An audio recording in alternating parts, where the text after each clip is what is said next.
MakerSnack.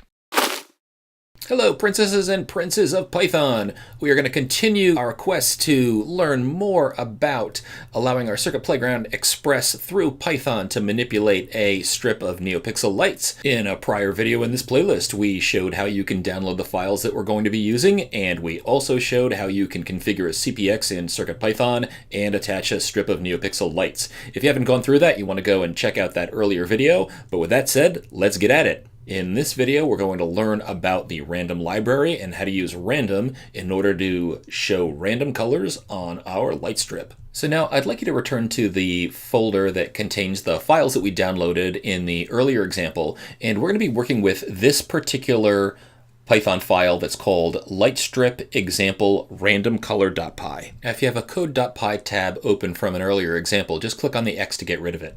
And so now let's make sure that you're in the Python code that we just loaded in. And we'll take a look at this code. It is going to put in a random number for the R, the G, and the B value that represents a color that we're going to flash on our Neopixel light strip.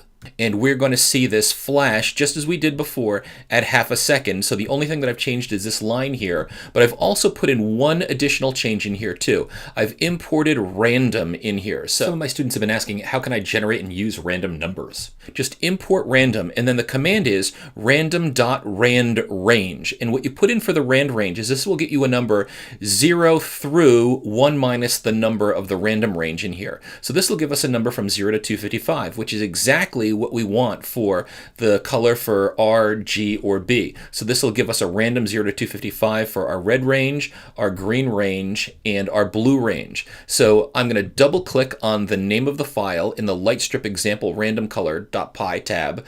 I'm going to go down to my CircuitPlayground Express, click here, make sure again that it's code.py that you're typing in as the name. You're going to write over any code that you had set up previously, and I'm going to save this. Now, replace what I've got there. Your CPX is probably going to execute the code that you'd had previously, but then all of a sudden we see, hey, it changes, and now look, I'm not doing the standard RGB. It's just coming up with random values in here. We can see lots of different random values showing up. That's the use of random. So hopefully that's clear to you too. We've got another technique under our belts. I hope you're learning from our MakerSnack.